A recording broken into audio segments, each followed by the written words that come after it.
Centro Universitário Senac tem o prazer de dar início ao evento do Campo à Mesa.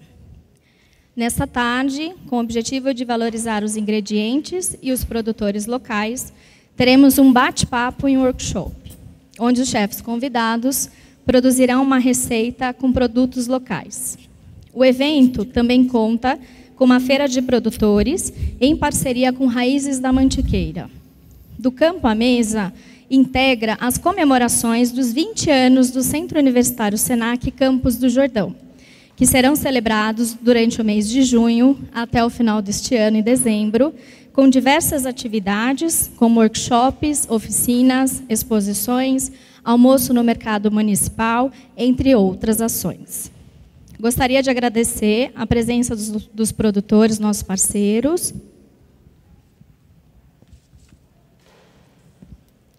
Azeite Rossini, de Santo Antônio do Pinhal. O melhor bolo de chocolate das Galáxias, de Campos do Jordão. Cervejaria Ícaros, de Santo Antônio do Pinhal. Doce Revolução Chocolates, de Santo Antônio. Homo Sapi, de Santo Antônio do Pinhal. Apileve Mel, de Campos do Jordão. Cabras, queijos de leite de cabra, de Brasópolis. Artesanato do Trigo, pão de fermento natural, também de Santo Antônio.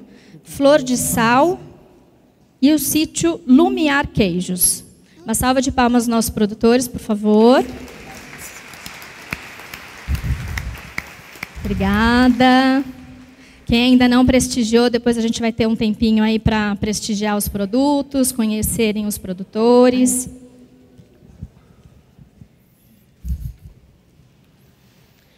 Bom, para iniciar a atividade, a gente vai começar com bate-papo. E na mediação, eu gostaria de convidar o nosso professor Ricardo Barbosa. Ele é professor nas áreas de gastronomia e hospitalidade, nos cursos de graduação e pós-graduação aqui do campus. Ele é pós-graduado em Ciência Política pela Universidade de Campinas, é mestre em Desenvolvimento, Tecnologia e Sociedade pela Universidade Federal de Itajubá e tem um doutorado em Antiguidade e Humanismo pela Universidade de Lyon, na Espanha. Professor, o palco é seu. Obrigada.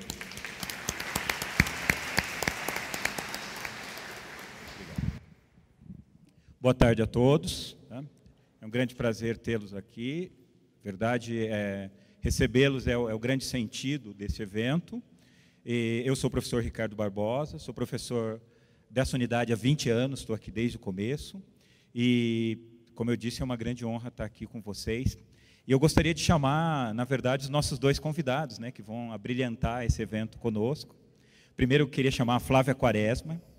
A Flávia é uma carioca, como eu, apesar de eu não ter sotaque, ela tem. E apaixonada pelo Rio de Janeiro. Faz parte de uma geração que teve que estudar gastronomia fora do país, pois ainda não havia faculdades aqui. É uma verdade. Nossa faculdade foi uma das primeiras faculdades de gastronomia do país aqui. Fez sua formação em Paris, na Le Cordon Bleu.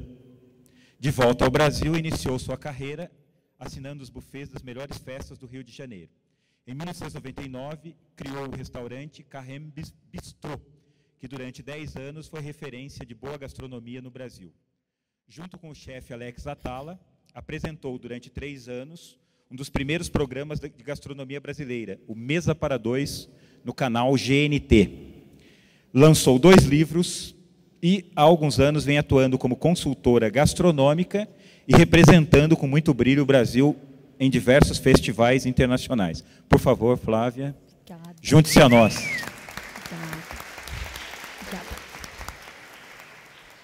Obrigado.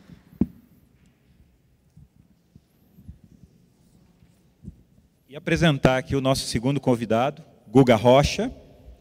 O Guga é nascido numa família tradicional alagoana e cresceu em meio às panelas de sua avó materna, Edla Ramalho, cuja arte era reconhecida em todo o Nordeste pela delicadeza de suas criações. Formado em gastronomia, é um amante da leitura, da escrita e da pesquisa. Colunista de revistas reconhecidas na área, já escreveu 2 livros e divide seu tempo participando de programas de televisão, eventos, ações sociais e palestrando nos mais importantes eventos de gastronomia do Brasil. Tá? Guga Rocha, por favor, junte-se a nós, esteja conosco. Bom, gente, agora que nós estamos todos reunidos aqui, eu queria falar um pouco sobre o que é esse evento, o que é do Campo à Mesa, né? Do Campo à Mesa é uma palavra, vocês pensarem nessa frase do Campo à Mesa, ela evoca muitas coisas, né? Ela evoca um sentimento de saudade, né? De um tempo passado, que a gente espera que esteja voltando, que esteja sendo retomado, que era aquele tempo onde as coisas vinham realmente direto do campo, que toda cidade tinha, né, seu próprio abastecimento, era praticamente autossustentável, e apenas algumas coisas vinham de fora. Era um tempo onde ainda essa comida industrializada que a gente come hoje, ainda não tinha colocado todo o seu peso, né? Mas também é uma frase que remete a uma série de discussões que vão muito além do aspecto culinário. Quando a gente pensa do alimento que vai do campo para a mesa, a gente não está apenas numa discussão culinária sobre sabor e qualidade. A gente está indo numa discussão muito mais complexa do que isso, que envolve fatores como, por exemplo, a questão da sustentabilidade, a questão da saudabilidade, a questão do desenvolvimento local e regional, a questão da agricultura familiar, a questão de como fazer com que o nosso agricultor, aquele que vive da lavoura, não precise deixar o campo, não precise deixar sua terra, né? Nós estamos, então, na verdade, essa discussão do Campo à Mesa é uma discussão que vai muito além de qualquer aspecto culinário. É uma discussão que envolve áreas muito diferentes, dentro da gastronomia e fora da gastronomia. É uma discussão que envolve política, no sentido de políticas públicas, que envolve economia, que envolve geografia, que envolve história, que envolve sociologia, antropologia, porque trabalha a questão da cultura. Então, é uma discussão muito ampla.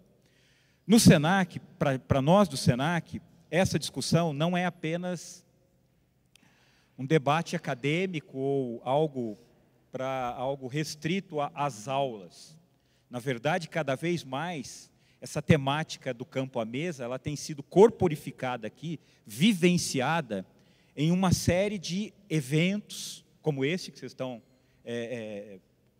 comparecendo, onde você tem a presença de produtores, a presença de chefes de cozinha, a presença de donos de restaurante, a presença de alunos, todos para debater esse assunto tão importante. Ela está presente nas visitas técnicas que a gente faz com os alunos.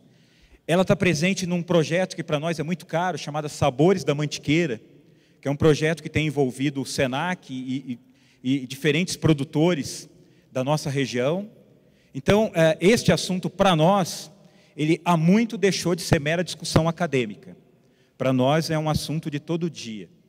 Para nós é algo vivenciado o ano inteiro. Tá bom? Eu agora queria passar a palavra aos dois produtores, aos nossos dois chefes, para que eles pudessem falar um pouco sobre a temática. Nós vamos funcionar da seguinte maneira, só para vocês já terem a ideia de como vai ser esse nosso bate-papo. Cada um, tanto a Flávia como o Guga, vão ter 15 minutos para fazer uma breve fala sobre a temática. Depois, cada um deles vai estar fazendo uma produção, auxiliado pelos nossos alunos, cuja temática é a produção local. Tá? Posteriormente, então vão ser 30 minutos, 15 minutos de fala para cada um, depois 1 hora de produção.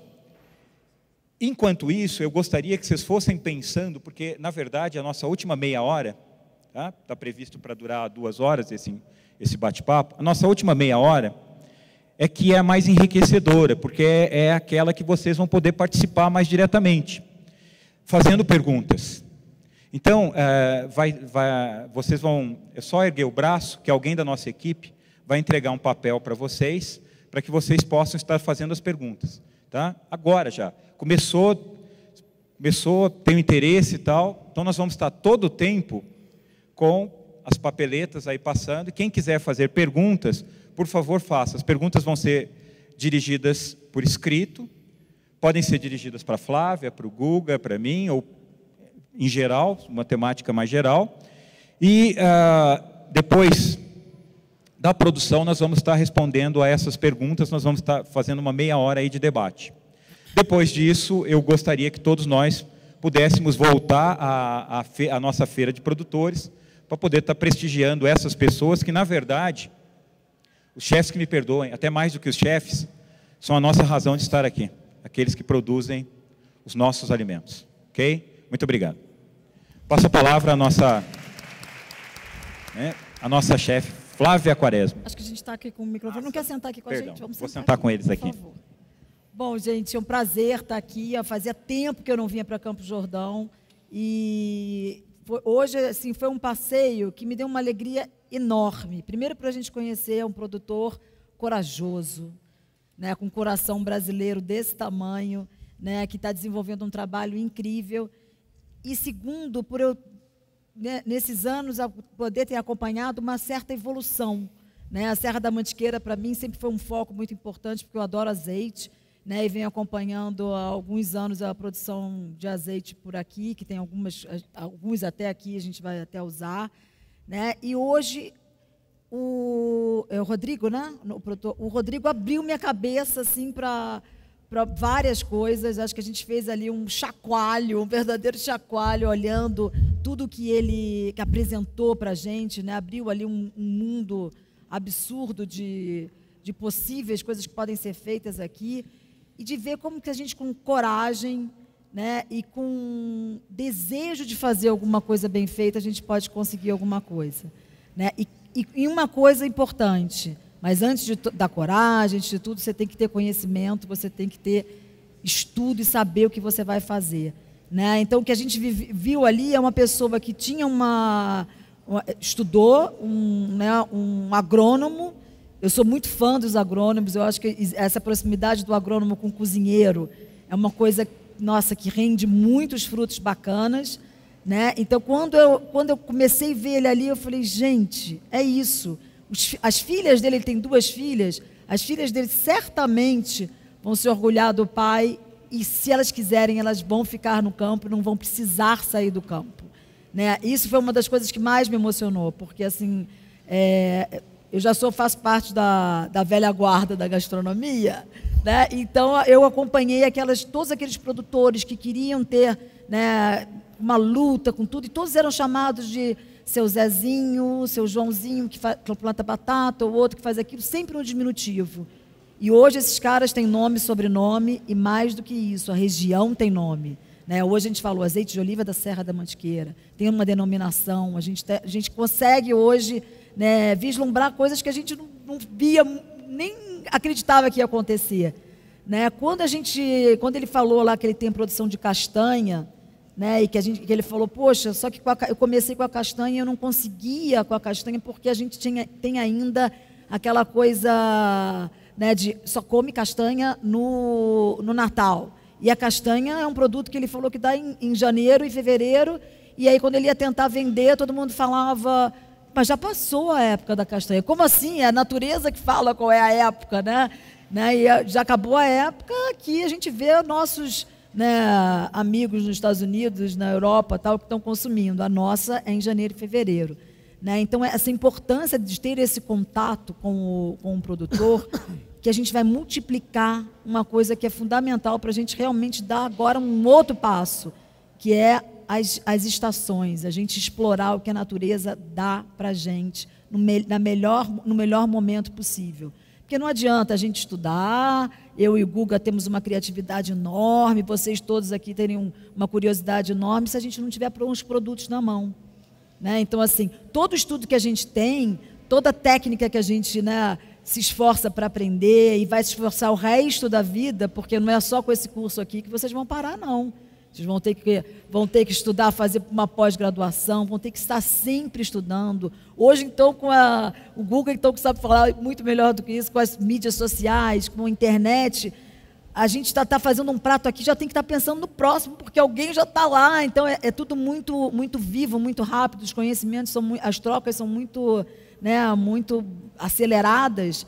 Né? A gente tem que estar constantemente estudando. Vocês estão no início, acredito que aqui no início da carreira de vocês, né? E conhecimento é uma coisa que não tiram da gente, que a gente leva para onde a gente for. Se a gente quiser ir para qualquer lugar, a gente vai. né? E os contatos, né, que vocês vão fazendo ao longo da vida, né, com esses produtores, vão trazendo o quê? Ferramentas para você fazer uma comida mais autêntica e uma comida com mais sabor. Eu acredito muito, quando ele falou assim, é uma volta ao tempo, eu acho que todo esse trabalho que a gente tem de troca com eles, de pegar, olha, eu peguei agora aqui o porco com tantos meses, me deu essa qualidade, né, a textura ficou mais interessante, aí vai, troca, leva para o produtor. Né, a gente vai testando e crescendo junto com ele.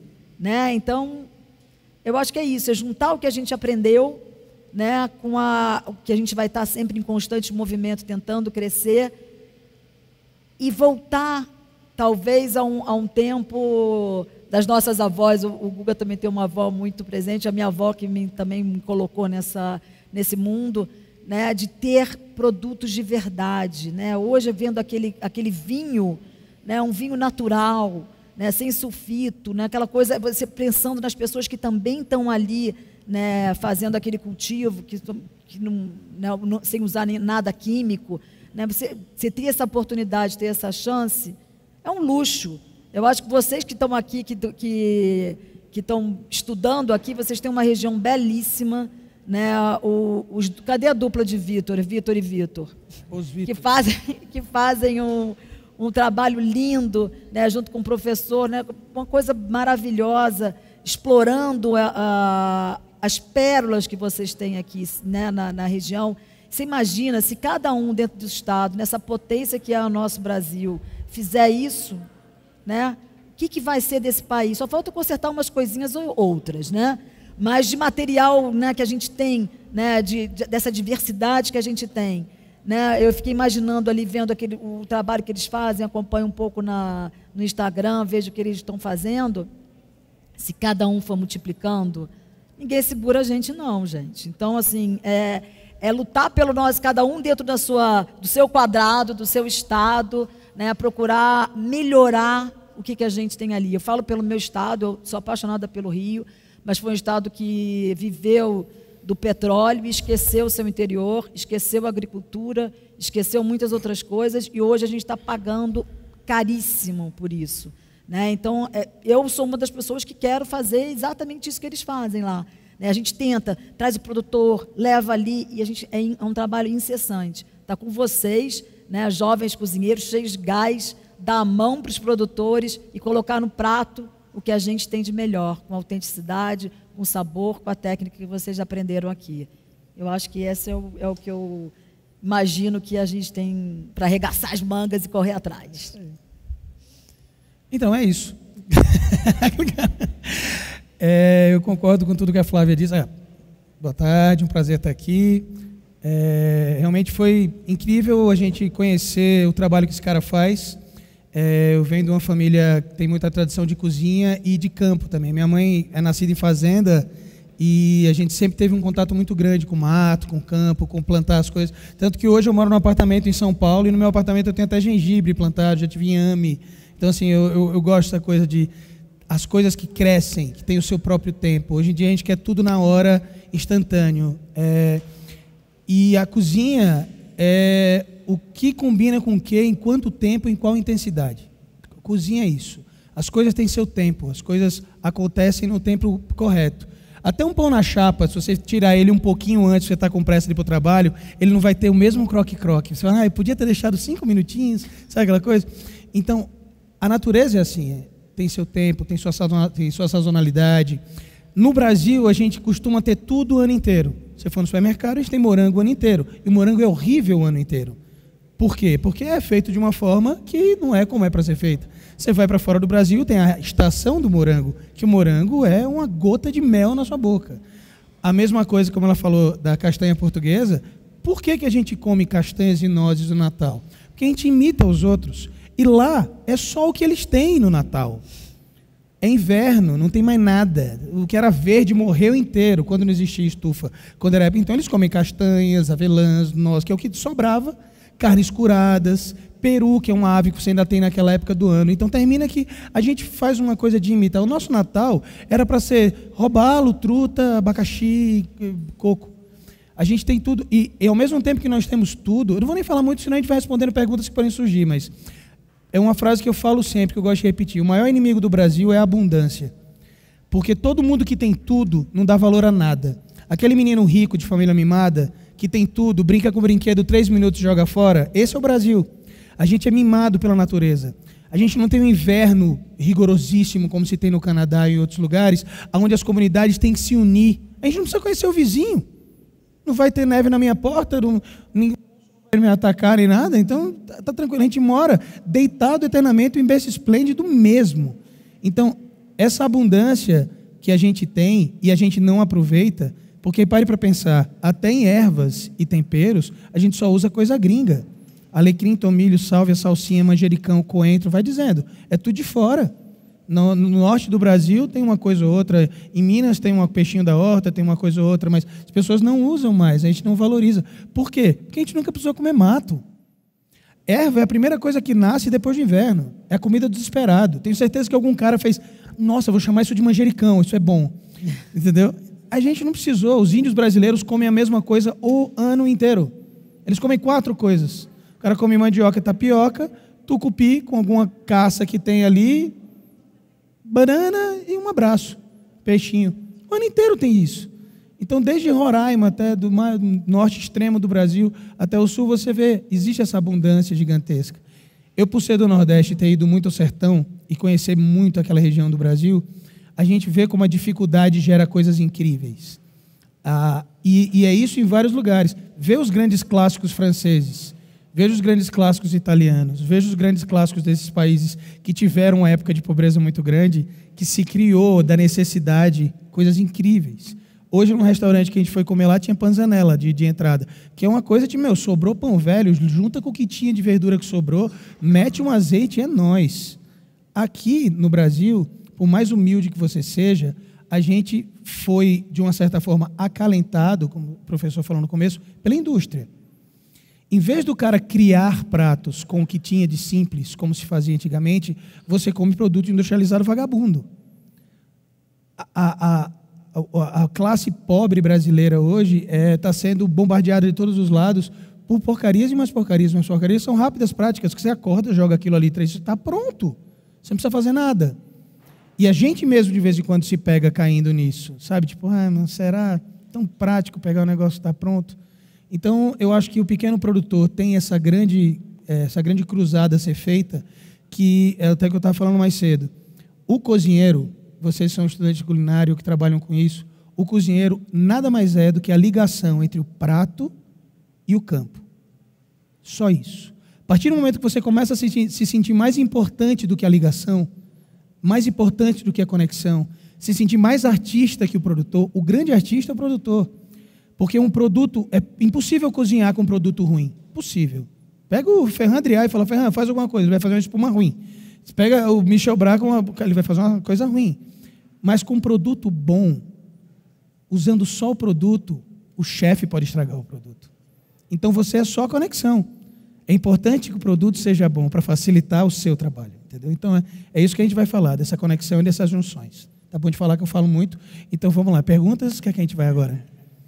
Não, antes, eu tive a grata surpresa de conhecer na hora do almoço também uma pessoa maravilhosa, foi trazida pela Flávia aqui, que é o Isaías, né? O Isaías também é um chefe conhecido, ele tem um restaurante em Lumiar, chamado Parador Lumiar. Maravilhoso. Que trabalha exatamente dentro dessa proposta que a gente está levando, e eu queria também que o Isaías é meio tímido, mas... Claro. Eu queria que o Isaías também desse um depoimento, falasse um pouco. Vou levar o microfone lá para o Isaías vir aqui.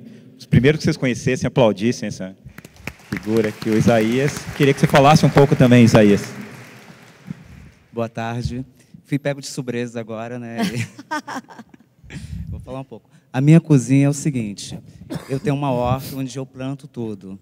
E eu tenho muito respeito com o alimento. Então, foi descobrindo isso que eu comecei a plantar, a criar alguns tipos de animais e dali ter aquela preocupação com o meio ambiente. Porque muitas vezes o óleo da cozinha que a gente usa para alguma coisa, a gente jogava no meio ambiente.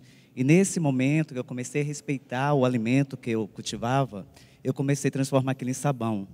Da mesma forma que todos os ingredientes, cascas, coisas que sobravam ali, eu começava a alimentar aquela galinha ali, onde eu estava levando para a minha cozinha. Então, o meu trabalho foi muito em cima disso. Então, do campo para a mesa. Então, tudo que eu... Lá em Lumiar é um lugar onde tudo que eu planto dá, por incrível que pareça. Então, muitas vezes dava os matinhos ali dentro, tipo serralha, coisas assim que a gente falava assim, que mato. E ali eu transformava em grandes pratos e as pessoas admiravam esse trabalho. Então, hoje em dia, quando a Flávia me falou que estava fazendo esse trabalho aqui, hoje foi uma coisa assim que eu me vi muito nisso. Porque a gente tem uma grande preocupação em pegar um enlatado e comer. E a gente não tem aquela preocupação de pegar ali uma erva que a gente tem, que muitas vezes é descartada, e transformar em um belo alimento. Essa é a minha cozinha, não vou falar muito, porque fui pego de surpresa agora. Então, é mais ou menos esse tipo de trabalho que eu faço, em transformar o simples em algo que seja gostoso, algo que possa fazer a diferença naquela cozinha. Então, as pessoas costumam falar muito, que eu tenho muito aquela pegada, onde tudo que a gente rejeitou algum dia, eu consigo transformar em um belo alimento. Então, é isso. Obrigado. O Isaías tem a sorte de morar num lugar... Nossa, paraíso. Que é um paraíso, né? Lumiar, fica perto de Friburgo, no Rio de Janeiro. Tem uma horta que todo chefe fica de olho. E ele abastece muitos chefes também no Rio, com várias coisas. E a gente também troca, leva coisas para ele plantar, desenvolve. O Rui Barbo, né, a gente desenvolveu lá. Então, assim... Isaías, foi seu primeiro emprego comigo? Foi o primeiro emprego... Gente, eu estou uma velha, estou arrasada. Tá. Mas ótima, assim, não Flávia. parece. Eu antigamente falava que ele era meu filhote. Agora eu vou estar falando que ele é meu irmão, para não ficar tão assustador. Então, assim, foi o primeiro emprego dele, foi comigo. E na primeira entrevista eu falei, gente, esse menino é danado. E deu no que deu. Assim, eu sou muito fã dele. Quando a gente já fez várias viagens juntos.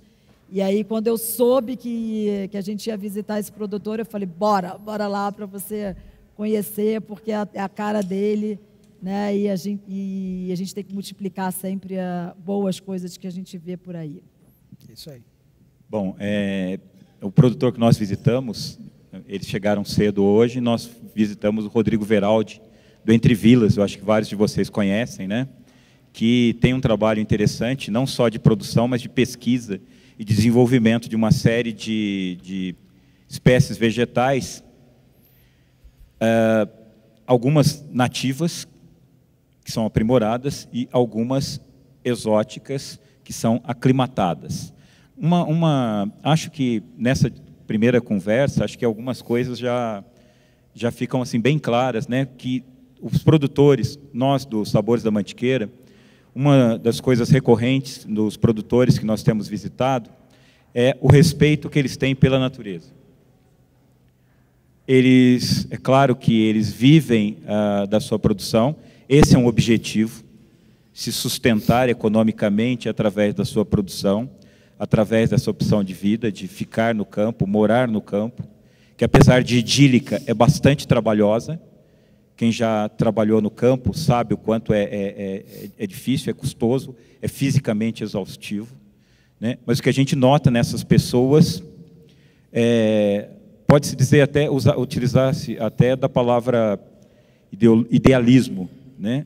É um certo idealismo no sentido de respeitar a natureza e querer extrair da natureza, respeitando os seus ciclos. Então, eles nunca vão ter as coisas o ano inteiro, né? Essa de, eu quero ter morango o ano inteiro, tomate o ano inteiro, não é isso. Essas pessoas respeitam os ciclos da natureza, respeitam a natureza, um respeito profundo, e procuram extrair da natureza os melhores produtos possíveis. Eu acho que essa é a primeira lição que fica para a gente. E, de um outro lado, do ponto de vista do consumidor, é o reconhecimento dessas pessoas, porque nós fomos nos afastando com o tempo das pessoas que produziam para nós.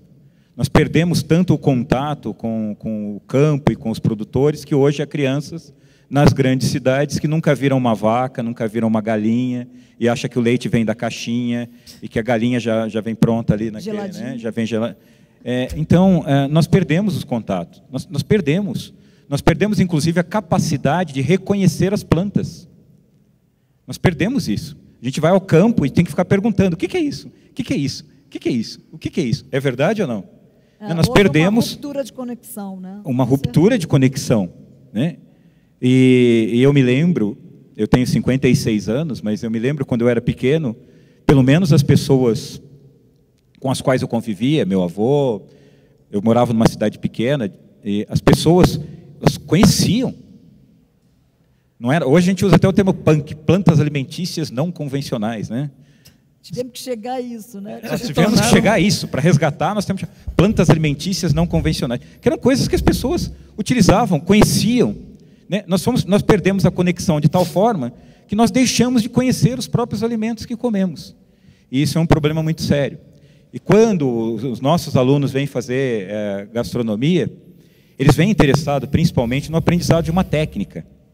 Mas é muito mais importante que o aprendizado de qualquer técnica, né? É a valorização daquilo que pode tornar o alimento uma experiência, porque o alimento, um dos objetivos, talvez o principal, seja a nutrição, mas antes de tudo, qualquer alimento para nós é uma experiência de vida, né? E aos nossos alunos, a gente procura, a primeira coisa que a gente fala, não é um curso de culinária, aqui não é um curso de culinária, aqui é um curso de gastronomia. E gastronomia envolve o quê? Envolve exatamente discutir todas as questões relevantes em termos alimentares. E, para nós, esta questão do campo à mesa, a valorização do produtor rural, para nós, é a questão central da gastronomia brasileira hoje. E, se não da gastronomia mundial. E é por isso que a gente põe tanta ênfase nela. Bom, eu gostaria de convidar agora os nossos... Vocês querem adicionar mais alguma coisa? Eu queria só falar uma coisa que eu acho que é importante para a região. A gente falou de estação e tudo. Uma coisa que a gente vê muito... Vou falar da Europa porque eu morei lá e tudo, tive a oportunidade de ver, falando de estações mesmo, como esse respeito pela natureza também movimenta toda a economia, né? Deixa eu explicar o que passa pela minha cabeça. Por exemplo, você tem um restaurante aqui na Serra da Mantiqueira, né, que você vai viver das pessoas que vivem por aqui, mas que você pode muito bem viver de pessoas das cidades vizinhas e de São Paulo que vêm aqui para comer isso, né, vem experimentar o seu trabalho, a sua comida. Se a gente respeita as estações, né, e se a gente, a cada 4 meses, vamos dizer, 3, 4 meses, a gente faz um cardápio seguindo exatamente as estações, as pessoas que estão em outras cidades vão sair de lá porque é a época da abóbora e tem aquele prato que eu provei, não sei o quê, né? Eu acho que eu fiquei louca quando eu cheguei em Paris para estudar, eu olhava assim, olha o que é, eu vou falar bem assim, a minha ignorância, né? Que eu falava, cheguei e falei assim, bem na época de estação de abóbora e cogumelos, que eles estão ali juntos, né? E todo lugar que eu passava só tinha abóbora e cogumelo, só tinha abóbora e cogumelo. Eu falava, gente, que povo sem criatividade, que todo esses mundo... franceses sabem de nada, nada né? eficiente, esses franceses, só cozinhando abóbora e cogumelo. E aí a minha ficha caiu, eu caí de 4, assim, né? Porque quando eu comi a primeira coisa de abóbora, a abóbora que eu já tinha comido não era nada perto daquele prato de abóbora. Claro que a técnica estava maravilhosa, tinha tudo isso, mas era a abóbora na hora que ela tinha que sido colhida, né, daquele jeito todo, plantado do jeito ideal. E aí eu entendi, aquilo também gera entre os chefes, não é uma competição, mas é uma coisa bacana de ver também o que o outro está fazendo. Olha, agora o cara criou isso, o outro criou aquilo, e isso movimenta toda a gastronomia de uma cidade, de um estado, do que seja o que for. Então, assim, as pessoas saem de um lado para outro para ir. Então, esse movimento turismo que vai trazer dinheiro para as cidades e que vai. A gastronomia, o dia que a turma lá de cima, ou seja, né, vamos dizer, que a gente tiver um ministério lá potente ligando agricultura e gastronomia, gente, ninguém segura esse país, gente. Vou te falar. Porque o que a gente tem de riqueza e o que a gente tem para mostrar é absurdo. Então, vamos começar entre nós mesmo, porque até a gente chegar lá vai demorar um caminho. E só um adendo também a isso, que eu acho que é a gente perdeu também muito no Brasil, como sociedade, como cultura, a gente perdeu muito a noção de fazer festividades pequenas. Exemplo, quando está na época da abóbora na França, existe uma festa de agradecimento porque chegou a época, então tem festa, tem música, tem relativo àquelas coisas. No Brasil a gente comemora o carnaval. Copa do Mundo, tinha, futebol. Né, Guga? Sempre porque teve. Tinha as festas de colheita. Sempre teve. Né? Até o São João está morrendo, virou tudo sertanejo. Mas assim, a gente tem que voltar a celebrar o valor das pequenas coisas, que são as grandes coisas da vida. Sabe, a partir do momento que a gente começa a dar valor para as coisas que realmente... Eu estava conversando, não lembro com quem que foi. Acho que foi com você até que eu estava falando lá fora, que eu peguei e falei, cara, o que é sucesso? Acho que todo mundo que está aqui... Quem é estudante de gastronomia, para saber quem é estudante, quem é professor, quem é produtor? Tá. Sucesso é uma palavra que se usa muito hoje em dia, na sociedade de consumo que a gente vive. E o que é sucesso? Eu conheço muita gente multimilionária que tem tudo, e não é esse papo hipócrita de dinheiro não traz felicidade. Tem muita gente pobre e feliz, mas tem triste também. Tem muita gente feliz e rica e triste também. Mas assim, o sucesso, na verdade, é você se sentir parte de um mecanismo. Isso é uma coisa que eu pensei em relação à minha vida. Assim, foi uma coisa que eu sempre tentei buscar isso. Se sinta parte de uma coisa, seja ele a natureza, seja ele uma produção, seja ele um grupo que faz algo, sinta-se parte de alguma coisa. Você se sentir parte de algo é o caminho mais fácil para você atingir essa coisa que se chama felicidade, que é o que deveria ser o sucesso, a busca pela felicidade. Até porque a felicidade não tem um caminho para ela, né? O caminho é que é a felicidade, né? Durante o caminho que a gente vai buscando. Então, celebrar a natureza, nos seus pequenos detalhes.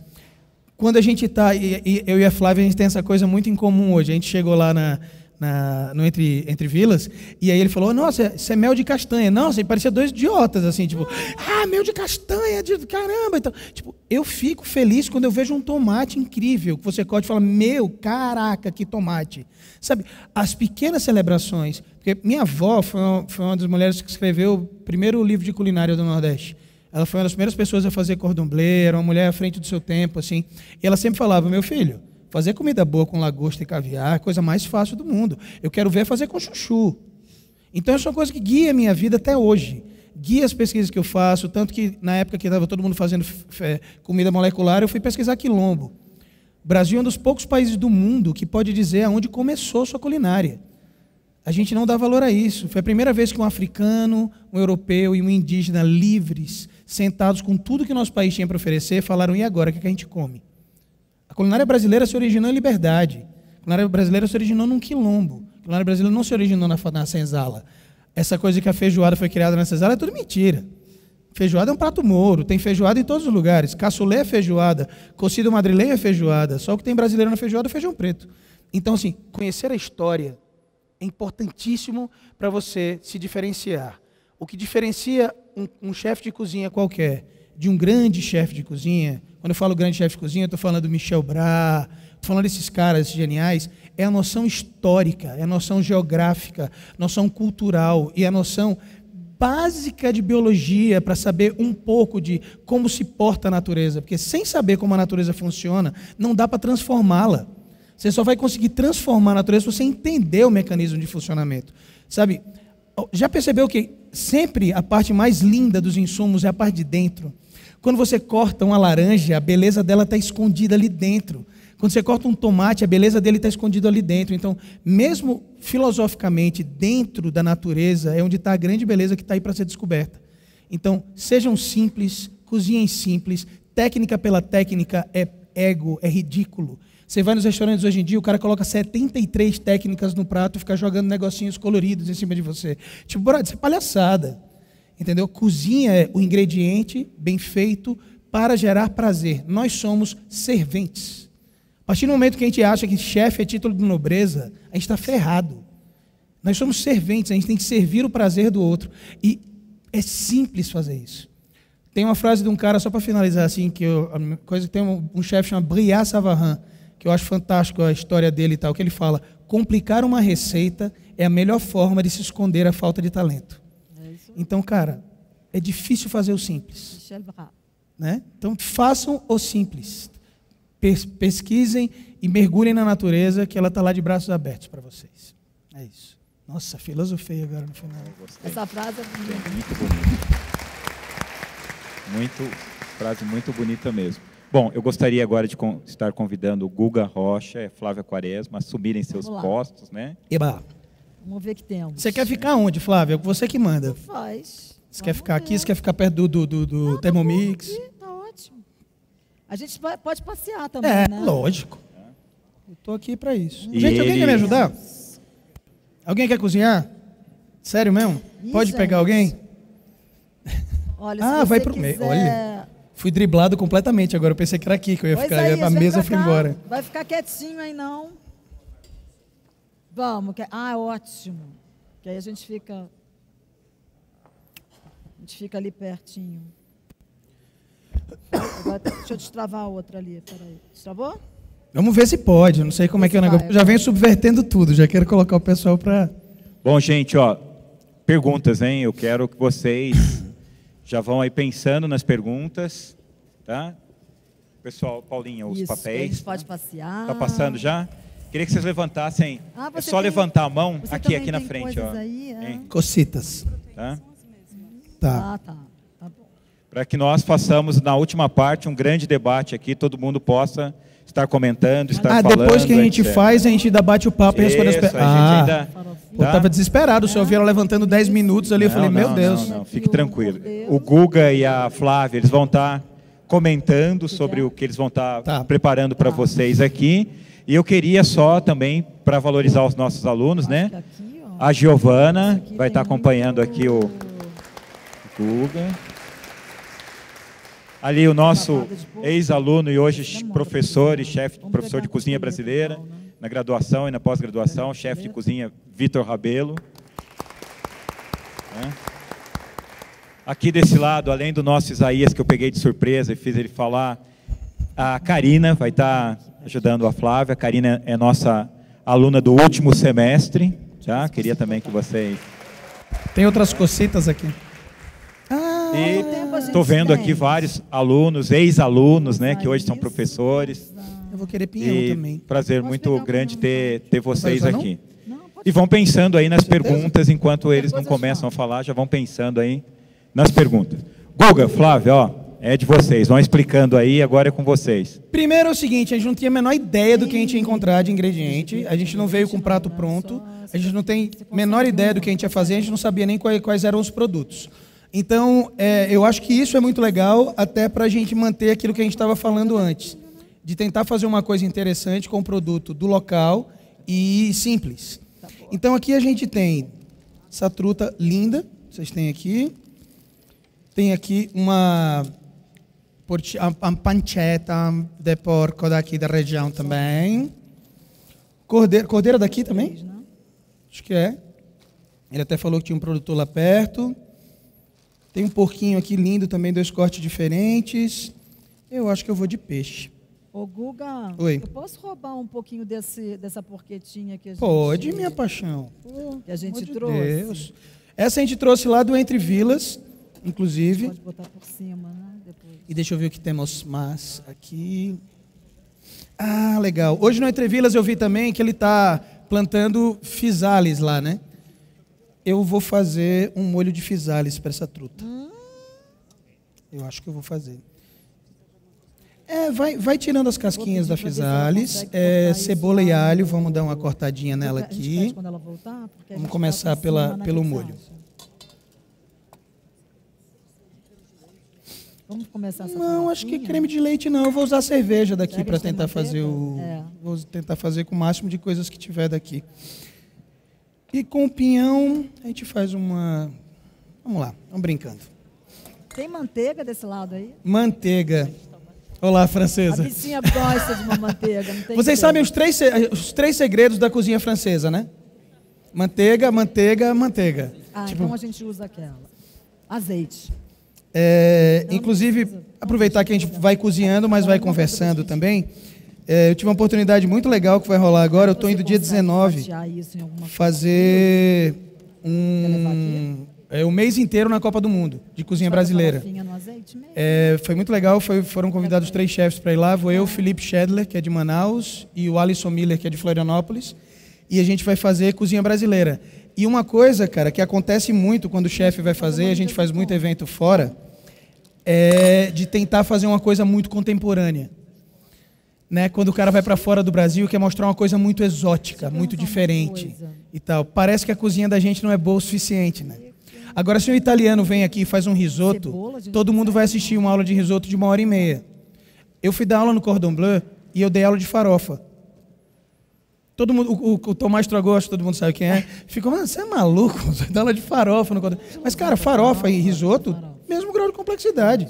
Você fazer um risoto de parmesão branco, você fazer uma farofa de banana, é incrível, eles não têm aquela textura. Então, a gente lutou para lá fora a gente fazer uma coisa mais simples. Então, vai ser moqueca, churrasco, e o Felipe vai fazer uma coisa no tucupi, um pato no tucupi. Então, a gente vai levar o Brasil de uma forma muito interessante, estou bem feliz. A gente vai passar o mês inteiro lá, 1.500 pessoas por dia. Ah, mas tá, 1.500 é moleza, né, Flavinha? Oi? 1.500 pessoas por dia é moleza. No navio a gente fazia 3.000. Imagina. 3.000 não é brinquedo, não. Então, a gente tem uma trutinha aqui que eles já mandaram um filé. Não é moleza, não. Vou temperar. Onde tem sal, pimenta, essas coisas. Eu tô tipo cozinha. Sabe cozinha de primo? Você vai na casa de alguém que você não sabe onde tá nada. As coisas. Eu tô nessa vibe aqui. Olha, eu tô pegando aqui uma preciosidade Boa. que a gente trouxe dessa nossa visita, que é uma azeitona. Não, pimenta rosa. Lá do Pimenta rosa é Rodrigo. daqui? Não. Não, né? Ah, então eu posso falar mal, né? Pimenta rosa é bom pra memória, né? Vocês sabem, né? Você come e fica lembrando o resto do dia, né? Não, tô brincando. Não tenho nada contra a pimenta rosa, não. Então, ó, vou temperar o peixe com um pouquinho de sal aqui. Vou precisar dar uma manteiguinha também, tá? O giló a gente corta com a faquinha mesmo, né? Boa. Vamos ver o que tem mais. Alho e cebola, tá? O alho pode ser esmagado. Cebola eu corto aqui. Tem uma cebola aí? Tem aqui.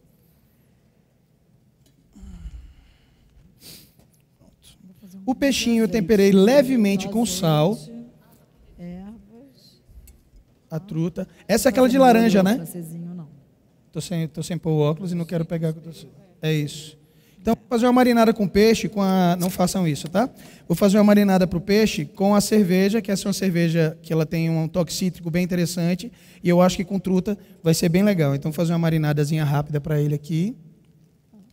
Sal, cerveja, vou colocar uns grãos de pimenta, colocar um pouquinho de salsão.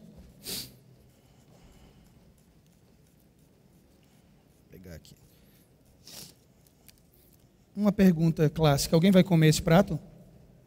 Não, né? O que é? Para demonstração. Então, porque senão a gente precisava lavar melhor o salsão. Eu sei, porque ele está inteiro, Mas já que é demonstração, não há problema nenhum. Vou colocar aqui. Vocês podem perguntar coisas, tá, gente? Senão a gente vai ficar calado aqui, cozinhando, vão ficar aí olhando. Acho que durante o processo a gente podia conversar, né? Tem. O que você acha? Podemos, já tem até algumas perguntas interessantes aqui, e algumas envolvendo, inclusive, ingredientes.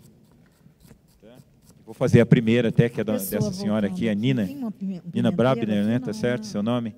Tá? Que a Nina, ela está perguntando, e aí, Guga, não sei se você conhece o ingrediente, a Flávia, não sei também. A Flávia falou, ruibarbo. Ela tá perguntando assim, a pergunta é, tenho, mas não vendo, porque pouca gente conhece. Fora torta, maçã, ruibarbo, como é usado? A Nina quer saber, não é isso, Nina? A senhora tem ruibarbo? Eu sou produtora rural orgânica, eu tenho ruibarbo, mas não vendo, porque ninguém conhece. Olha. Mas não sabe como utilizá-lo, é isso ou não vê por aí? Eu quero saber, quando eu estiver na feira, eu vou dizer, você vai comprar isso aqui para fazer o quê? O que vai fazer com ele? Então, é muito usado para tortas, mas o Isaías, ele usa... Fala, Isa, cadê tem um microfone para ele? Fala, Isaías, sobre o ruibarbo. Cara, o Isaías, ele conseguiu desenvolver o ruibarbo lá no Parador Lumiar. Com ruibarbo eu faço pães, faço tortas e alguns tipos de sorvete, geleias. E lá o que mais sai é geleia. É ótimo o sorvete de ruibarbo. Com ruibarbo. E o sorvete. Uma geleia clássica é aquela de morango com ruibarbo, que é um clássico, né?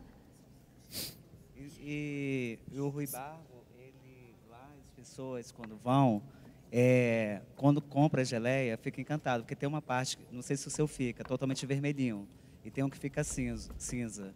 E tem uma parte, quando ele está totalmente vermelho, que eu faço uma geleia. Não chega?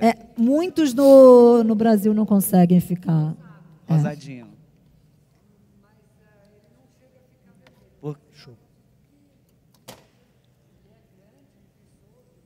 A única coisa que eu não uso é a folha dele, né? Porque a folha dele é tóxica. A gente elimina, solta e dali eu consigo fazer milhões de coisas com ela. Até chute, né, de ruibarbo também. Fica muito uma bom. delícia. Dá para fazer muita coisa, ruibarbo. Mesmo que eu já vi até comerem ele cru. Cortar em lâminas e passar o descascador de legumes em tirinhas, para você servir junto com sobremesa. Tipo a gente faz com aipo. Tipo faz com aipo. Que ele tem um quê de aipo, né? Assim, o caule. São parentes. Pessoal, só para falar boa tarde a todo mundo, só para falar um pouquinho dos produtos que eles estão usando aqui, até agradecer o pessoal aí, os parceiros, tá? A gente tem então aqui a cerveja das Alás, tá? Que é a micro cervejaria na fazenda. A gente tem a Zap e a Lumen, que são cervejas um pouco mais cítricas. A Zap já é um pouco mais escura, tá? É Paraisópolis. Para quem não conhece, Fazenda Santa Terezinha. A Fazenda Santa Terezinha, eles têm uma nota muito alta do café. É uma fazenda que produz café do seu Paulinho, que infelizmente nos deixou há um mês atrás, né? Um grande produtor, mas os seus filhos estão tocando aí a produção de café e a micro cervejaria na fazenda. Então, a Alás é um dos parceiros nossos aqui. A Olic, também, que faz grande produção de azeite aqui, tá? Em São Bento, né? Então, eles são grandes produtores de azeite. Eles têm o arbequina, limão siciliano, um azeite de abacate, também é bem legal. Geleia da Senhora das Especiarias, tá? De Gonçalves. Para quem não conhece, a pequena cidade de Gonçalves fica mais ou menos 1h30 daqui. Belíssima cidade, uma cidade bastante turística e bem bonita. Para quem gosta de natureza, é excelente passeio, tá? Então, a gente tem uma geleia de cachaça, dentre outras infinidades que ela também tem de geleia. Geleia de café, geleia de morango, chutney, antipastos no geral, tá? A gente tem o chocolate aqui da Doce Revolução, obrigado ao Jean aí, tá? Chocolate da Doce Revolução aí, bem legal também, aqui de Santo Antônio do Pinhal. Queijo de cabra do nosso querido Arthur, tá? Obrigado, Arthur, aí. A gente tem um Boursin, Chevrotin, alguns queijos de cabra aqui também para ser usado. Então, algum dos nossos produtos aqui. Ajuda o chefe aqui para mim, por favor. Vitor, você consegue um moedor de pimenta para mim? Gente, o azeite é incrível, hein? A gente tem uma variedade de arroz também aqui, Cateto do Vale do Paraíba, tá? Do arroz Rosene. Não sei se vocês conhecem. Bem legal também.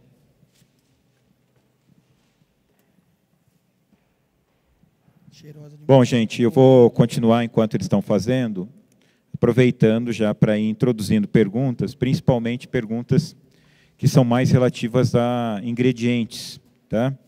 Essa aqui é uma pergunta para o Guga e para a Flávia. A pergunta é a seguinte: exceção feita ao Alex Atala, não conheço nenhum chefe que esteja utilizando cogumelos brasileiros, porque os chefes não estimulam a pesquisa ou utilização dos cogumelos brasileiros, especifica sobre cogumelo. Fala. Ótima pergunta. Tem chefe usando sim, inclusive o Felipe Schedler, que foi esse evento que a gente vai fazer lá em Moscou agora. Eu fiz a curadoria, então eles queriam um chefe do norte e um do sul. Eu estou levando do norte o Felipe Schedler, esse chefe que é um grande amigo, inclusive, trabalha muito com os cogumelos lá da região amazônica. Inclusive, muito do que o Alex tem no restaurante vai através do Felipe. Eles estão pesquisando outros cogumelos, mas a gente tem problemas muito grandes, principalmente na produção, porque, principalmente no norte, a Embrapa e outros órgãos estão trabalhando, desenvolvendo, descobrindo novos cogumelos brasileiros, até o próprio cogumelo Yanomami. Não sei se alguém já utilizou o Yanomami, não? O cogumelo brasileiro? Eu já. Ele, para mim, tem um problema grave, que o talo dele é muito duro. Então, diferente dos outros cogumelos, você tem que tirar o talo, então você tem uma perda muito grande. Você só utiliza aquela parte do chapéu dele, que é muito fininha. Então, o custo-benefício do produto, às vezes, não é só porque é um produto brasileiro que a gente vai utilizá-lo, tipo, na sua totalidade. Então, o que é que está se procurando fazer? outras coisas com o subproduto. Por exemplo, lá no norte, a gente estava tentando fazer agora pó de cogumelo com o talo do cogumelo, para utilizar como parte de um tempero em pó. E o problema maior do cogumelo, na verdade, é esse. É a coisa de que existe uma rejeição do público, não é tradicional, não é uma coisa que tradicionalmente está na mesa do brasileiro. Então, muitos produtores, às vezes, ficam com medo de começar a fazer aquele produto ali e não vale a pena comercialmente. Só que, nas grandes cidades, já existe uma saída absurda e um desejo muito grande de se ter isso. A gente fez um evento agora no Canadá e tinha um cara que era um produtor canadense de cogumelos, que o cara tinha quase 100 espécies, 100 tipos de cogumelos diferentes, muitos boreais, cogumelos do norte do Canadá. Então, assim, a gente vai chegar, mas é bem difícil, e o Atala realmente foi muito importante nessa coisa da divulgação do cogumelo. Mas tem outras pessoas trabalhando, sim, com cogumelos. Flávia, quer complementar? Como é que é o nome do instituto lá do Beto? Do Beto Pimentel? Não, lá do... Ai, meu Deus. Eu recebi essa semana, porque está sendo feito agora toda uma... Na realidade, os cogumelos precisam dar um passo, né? Que é a comercialização. Só que para chegar a essa comercialização, tem um caminho muito longo. Né? Então, agora, esse instituto, que daqui a pouco eu vou lembrar o nome, né, que trabalha direto em cima desse... Foi eles que fizeram até a pimenta baniwa, desenvolveram a pimenta baniwa, né, que hoje a gente já consegue no mercado. Estão começando a desenvolver agora esse segundo passo do cogumelo. Primeiro foi a descoberta, que o Felipe foi fundamental o Felipe Scheder foi fundamental nesse processo. E agora são vários institutos que estão juntos, né, seguindo esse estudo para passar para esse segundo passo, que é a comercialização. Entre a descoberta e colocar na mesa principalmente esse. A gente começa a usar. Aí a gente não tem bota no menu e tal, e aí depois não tem mais. Preço. Infelizmente, a gente tem que lembrar que existe uma coisa que é custo, que tem um preço final. Então, algumas coisas a gente ainda não consegue usar. E outra é a melhora do produto, que eu acho que agora, com esse estudo, com essa coisa toda, a gente vai conseguir, né, melhorar o produto e ter um produto mais interessante mas fazer esse em mãos, queijinho né? de cabra aqui, que eu acho que vai ficar bem interessante. Isso. Quem que fez essa pergunta, por favor? Quem tinha feito essa pergunta? Muito boa pergunta, inclusive. Respondida, o senhor Tá quer joia, obrigada. acrescentar alguma coisa?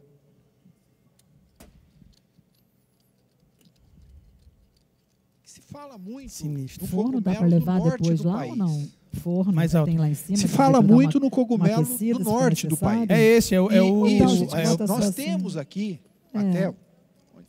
E aqui mesmo, em Campos do Jordão, acho que não. parece que se produz um cogumelo muito parecido com os portinos. Sim. E... Não, mas você tem uma ideia, até no sul do Brasil diz que tem trufa. Diz que, assim, o problema é esse, a falta, a cultura gastronômica às vezes não ajuda o produto, porque as pessoas não comem cogumelo. Sempre existe uma repulsa muito grande, assim, sabe, e tal. E a gente tem vários cogumelos endêmicos do Brasil, inclusive tem um livro muito interessante sobre isso, que eu vi na biblioteca da USP, eu acho. O livro de cogumelos brasileiros. Que é muito, muito interessante. E a gente tem muitos, mas... Então, eu conheço esse livro. Né? Mas o que eu acho é que os chefes deveriam falar mais sobre isso. Eu acho que tem... para se criar essa... Flávio, eu sou agrônomo, então, para se criar esse mercado de cogumelo, é preciso que o povo conheça. Claro, lógico, mas para a gente chegar até aí, sim, tem que ter esse estudo junto lá, porque... Perfeito. Mas O primeiro passo foi o livro, né, que documentou, fez o registro. Agora tem que estar na nossa mão, realmente, da gente começar a divulgar isso. E o Guga falou da repulsa, é verdade. Eu tenho um restaurante de culinária japonesa, e o que de pessoas que passaram a conhecer o shiitake, o shimeji, e passaram a gostar.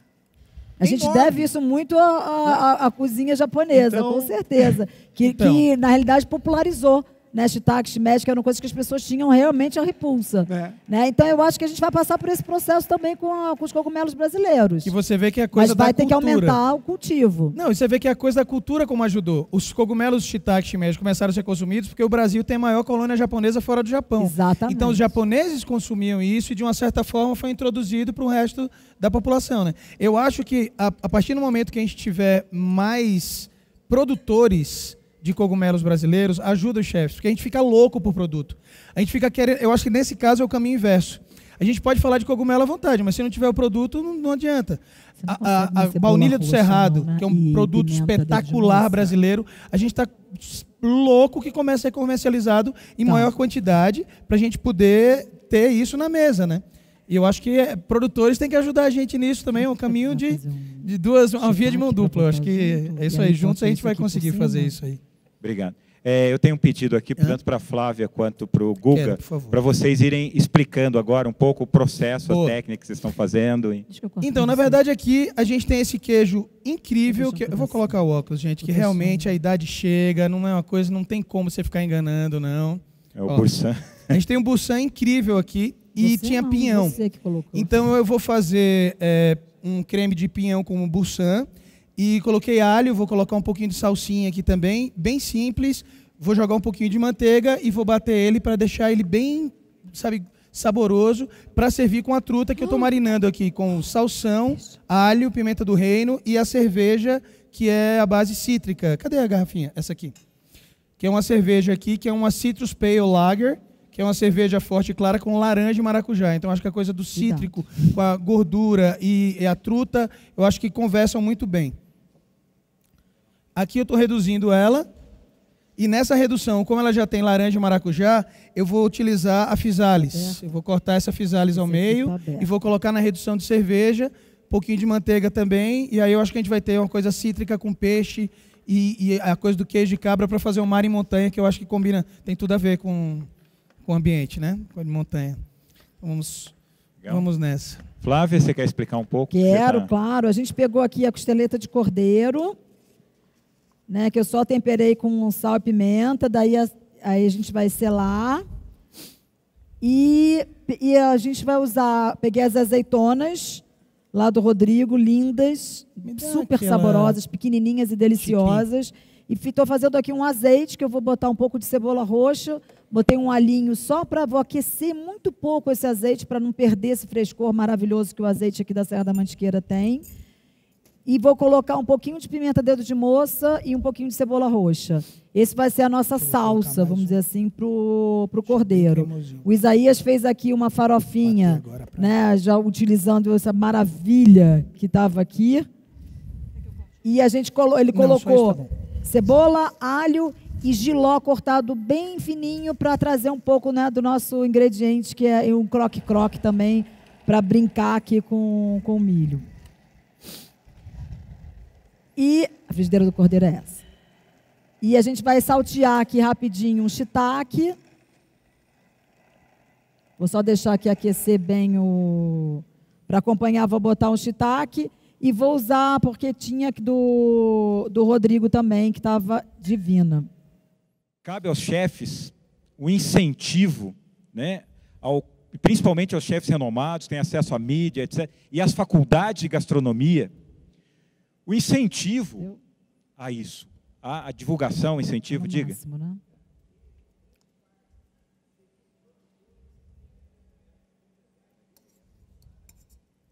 Exatamente.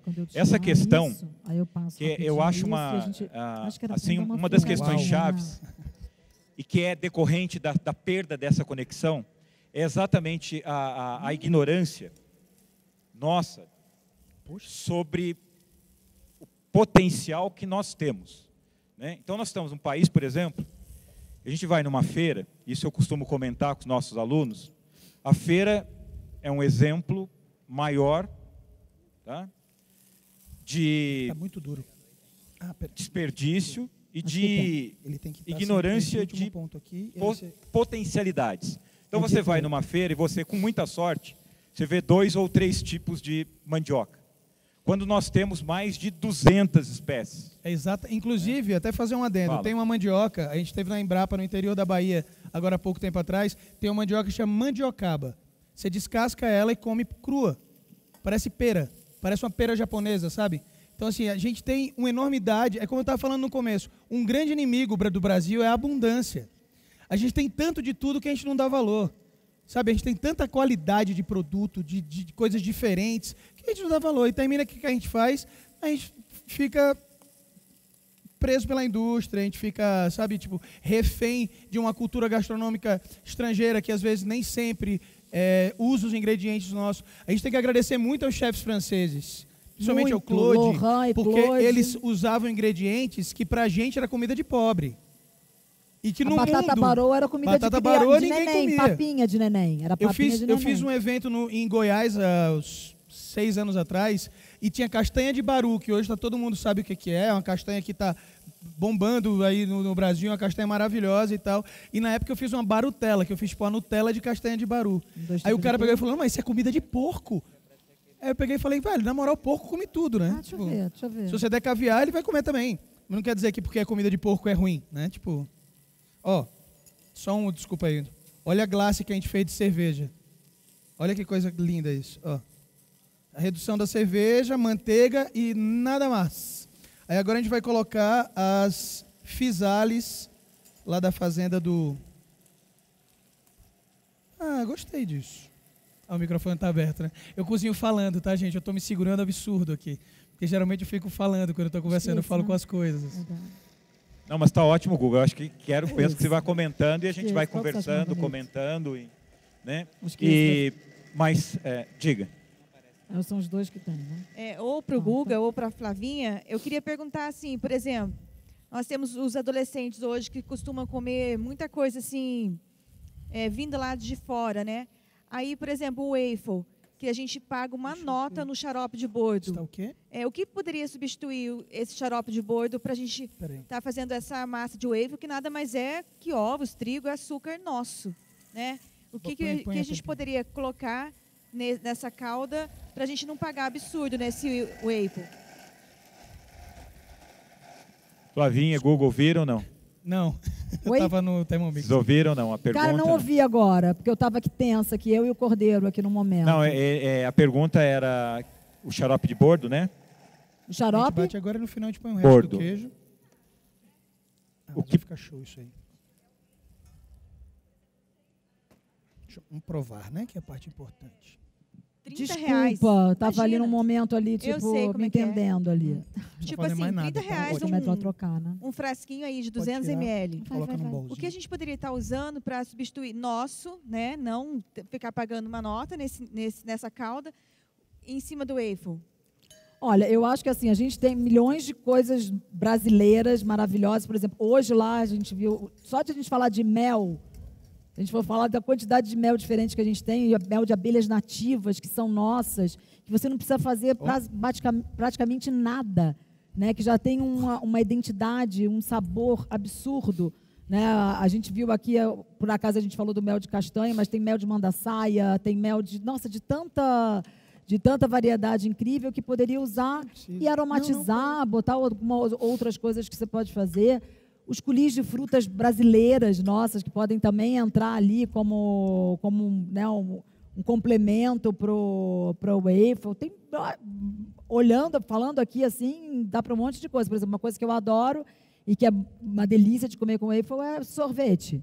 Né? Então, você faz um belo sorvete de uma fruta bem nossa, brasileira, coloca um pouco de mel, bota algumas flores comestíveis e já muda tudo. Ou um quadradinho de frutas, que a gente tem a gente tem que pensar um pouquinho fora da caixa, né? Então se dizem que lá fora come, né, no Canadá come waffle com ai meu Deus, como é o nome lá do quê? Do maple. O maple, por quê? Porque os caras têm uma quantidade absurda. Então, eles vão comer o maple deles. Né? Você vai para uma outra região que tem um waffle ou algo parecido, porque ele tem muito um tipo de mel, ele vai botar o mel. A gente tem que fazer o mesmo aqui, achar o que a gente tem e procurar o que tem perto. Né? Por exemplo, outro dia eu comi até aqui a gente também comeu um mel de café. Maravilhoso. Né? Se você já vai por esse caminho, né? Tipo, poxa, vou fazer um café, então de repente eu boto uma fruta que seja até um sorvete de creme só, né? Vamos dizer, se você agora tem baunilha brasileira, né? Então a baunilha brasileira que tem ali um trabalho super bacana que o pessoal do Cerrado está fazendo, que é maravilhosa, faz um sorvete de baunilha brasileira, coloca um caramelo de flor de sal, que você bota uma florzinha de sal, ou mesmo só o mel, ou pega a fruta, né, a fruta da coisa, e faz um coulis bacana. Eu acho que assim, tipo, tem tantas coisas que a gente pode fazer só com fruta, né? Não só geleia, não só coulis, mas a própria fruta macerada, fruta com azeite, é uma delícia. Você cortar a frutinha pequenininha, toda em quadradinho, usar um bom azeite do local, colocar folhas de hortelã, colocar ervas também, já vai para um caminho completamente diferente. A gente tem que pensar um pouquinho fora da caixinha, né? Porque lá fora eles usam isso porque é o que eles têm. Então, a gente tem que achar aqui o que a gente tem, né? Chega na Bahia, você é recebido com suco de cacau maravilhoso. Claro, os caras têm abundância de cacau. Usa o cacau, né? A gente é que tem essa mania, né, de querer, por exemplo, o ideal era que a gente fosse, né, comer o açaí lá onde é a fonte do açaí, mas aí a gente tem que trazer para cá porque a gente quer, né? Mas isso é a globalização, a gente não vai estar muito fora disso. Hoje em dia tem açaí em Nova York, o hit de Nova York é comer açaí. Então, é bacana esse passeio que tem dos ingredientes pelo mundo. Mas se a gente for querer fazer custo, olhar e vender a um preço acessível e popularizar a gastronomia brasileira, a gente tem que fazer conta e usar o que a gente tem por perto. Até porque, assim, gasolina é caríssima, né? A gente está vivendo essa crise do petróleo que é seríssima. A gente só tem estradas, a gente não tem ferrovia, que é historicamente, uma das coisas mais tristes que eu acho do nosso país. Então, vamos buscar o que a gente tem perto. Se não é o wafer, o que vai ser? Vai ser um bolo incrível que você vai fazer com os produtos que você tem à mão. Né? Eu acho que a cozinha que o Isaías faz é fantástica. E ele não compra nada mais além do que a terra dá para ele. A mesma coisa que a gente viu hoje com o Rodrigo. Ele usa o que ele tem. Tudo bem que os dois ali são sortudos, mas eles trabalham por isso. Né? Eles são sortudos, não é à toa. A terra ajuda, mas o cultivo, quem é produtor, acredito que aqui tem alguns produtores, só quem é produtor sabe o trabalho, né, a dedicação que tem que ter para chegar aqui, por exemplo. Né? É uma colheita por ano. Você depende totalmente da natureza para isso, você tem que estar ali olhando a chuva, isso, frio, tal, papapá. Hoje a gente viu lá técnicas que ele desenvolveu para poder manter aquilo lá. Ele cobre todas as oliveiras. Eu nunca tinha visto isso. Olha que eu já fui uma oliveira, desculpa, não é oliveira não, ele cobre todas as parreiras, né, para fazer vinho. Eu já visitei milhões de produtores, eu nunca tinha visto isso. Foi o que ele conseguiu fazer, né, vendo ali a técnica que ele teve que desenvolver por conta do frio, porque o frio acabava com elas, né? E aí tem fungo, tem pragas, tudo, e ele querendo fazer a coisa mais natural possível. Então vamos usar o que a gente tem ali, à mão, perto. Né? A gente falou aqui das punks e tudo isso. Nossa, eu lembro logo que eu comecei a cozinhar, minha primeira viagem que eu fui para Minas com o Ivo Faria, que é um chefe... Foi professor de Senac também, um chefe fantástico. E eu lembro que eu falei assim, que matinho é esse? Que eu li assim, é um matinho. Eu lembro que ele falou, eu falei, Flávio, você não conhece isso, não? Eu falei, não, é Maria Godó. Aí eu falei, meu Deus, eu comia uma delícia. Ele falou, mas isso aqui é nosso, é mato, e agora cismaram de chamar isso aí de punk.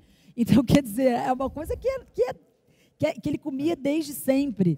Né, não só o Hora Pro Nobles, todas essas coisas Peixinho que estão da ali. horta, tem muita coisa. Né? Então, são coisas que a gente tem que olhar mais para a gente.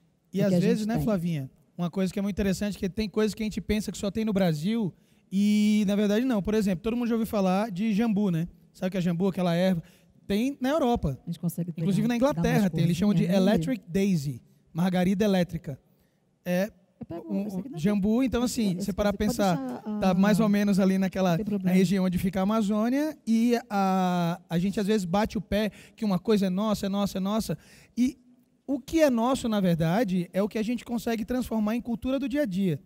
A partir do momento que não está na mesa de todo mundo sempre, que todo mundo tem acesso àquilo, não é cultura específica. Vira uma coisa regional. Para virar uma coisa de cultura do Brasil, eu estava até fazendo um elogio ao Rodrigo do Mocotó mais cedo, né? Que o Rodrigo conseguiu fazer uma coisa que é muito difícil de fazer, que é criar um clássico de boteco. Dadinho de tapioca. Hoje todos os botecos do Brasil têm. Todo mundo vai fazer alguma coisa de boteco, utiliza. E é uma coisa mais simples do mundo. É bolinho de estudante da Bahia com queijo frito. Então, assim, a simplicidade, às vezes, da criação de uma coisa é onde está realmente o seu grande trunfo. Assim. Eu acho genial. E para os produtos... Pronto, a gente vai agora... Vou dourar essa cebola, vou jogar aqui junto do molho para dar um gostinho nele a mais. E a gente vai dar uma... vou rechear ele com o pinhão, e a gente com queijo, buçanha e o pinhão, a gente dá uma finalizada aqui. De repente, se der para levar para o forno depois, só para... Boa. Então nem faz, a gente faz ele aqui, a gente monta depois... Não, vamos montar logo, vai. Bom, eu tenho uma pergunta aqui, Guga, Flávia, que eu acho que tem tudo a ver com o que vocês estão produzindo aí, e vale a pena ser feita. Depois eu queria saber quem foi o autor, tá? Levante a mão ou se apresente. Os ingredientes da mantiqueira já começam a ser reconhecidos pelos clientes dos restaurantes locais. Shiitake, pinhão, physalie, cervejas, queijos, mas ainda não temos pratos famosos da região. E aí a pergunta é como fazer essa transição? Como tornar conhecidos os pratos que empregam os ingredientes da região? Então, na verdade, eu acho que existem algumas formas, né? Uma é marketing, que é uma coisa importante para restaurante, que é uma coisa que eu faço muita consultoria gastronômica e eu falo para todo mundo. Eu digo, olha, é muito legal, é muito bonitinho o restaurante, mas é um business. No final das contas, você tem que ganhar dinheiro, pagar os seus funcionários e ter dinheirinho no bolso para tomar uma cerveja. Então, assim, tem a arte, a minha avó, as lembranças de infância, mas é um negócio. Então, uma das formas de você fazer um prato conhecido é pensar em como utilizar do marketing. E marketing, não estou falando contratar um agente de publicidade, não, cara. Sabe? Quer ver um exemplo? Vou dar um exemplo do Entre Vilas hoje. Ele está fazendo hop. Como puxar da cerveja? Hop. A cerveja feita na hora, lá, o chopp? Caramba, o verdinho, lúpulo. Ele está fazendo, plantando lúpulo lá, né? O que é que ele faz? Baixa um pouquinho aqui, só para não... O que é que ele fez que eu achei incrível, que é uma coisa simples e que é verdade, porque marketing não é mentira. Marketing bom é aquele que é verdadeiro. Ele veio com a gente mostrar onde estavam os lúpulos, onde ficavam plantados, e falou, inclusive, ó, vem cá, a gente não ia conseguir plantar lúpulo aqui, porque todos que a gente plantava, eles não davam muito bem e tal. E terminou que a gente desistiu, a gente jogou eles todos fora aqui, um lugar onde a gente joga todas as plantas, para ficar meio compostagem, perto de um alagadiço que tem ali. E essa aqui sobreviveu, ó. Aí, através dessa que sobreviveu, a seleção da natureza fez aquela sobreviver e a gente clonou ela e começou a fazer o lúpulo. Então, não é só um lúpulo, é um lúpulo que veio de um acaso. Entendeu a profundidade do negócio? Então, você tem que criar uma coisa por trás do seu prato que seja de verdade, que envolva a comunidade. E hoje em dia usar a modernidade de mídias sociais, pensar... Ele contou pra gente que a Eisenbach chegou através das mídias sociais. A gente tem isso hoje espontâneo, né? Se você quiser fazer. Outra coisa, Guga, que a gente viveu bastante aí, o começo disso, são os festivais. Os festivais são fundamentais. Né? Aí lugares como esse aqui, que estão... Tá ali, ó, né? Os produtores estão ali mostrando. Né? Isso a gente tem que chamar as pessoas para ver. A gente só vai chamar... E a comida tem um apelo que é alimentar. Né? Então, você faz o festival, que tem a comida, bota o produtor do lado, contando a história dele. E aí a gente consegue divulgar, fazer a divulgação. Agora, é que nem fazer ginástica. Você só fica bom, cara, treinando muito. Depois, né? Para ser atleta de ponta, o cara tem que treinar muito. Para a gente divulgar um produto, é igual. Tem que fazer um combo, aliás, vários combos de coisas para divulgar.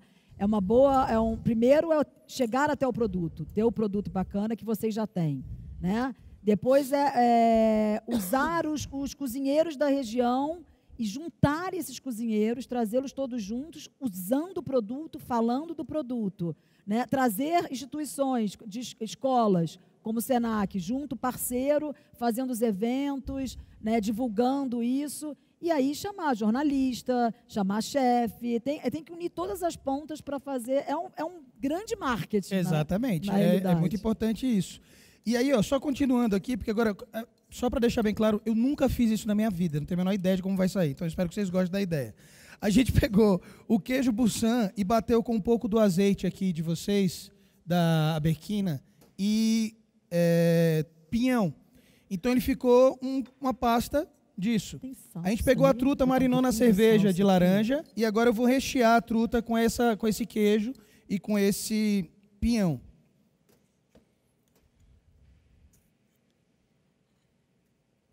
Acho que eu coloquei até demais. Alagoano, meu amigo, sempre exagerando a quantidade das coisas.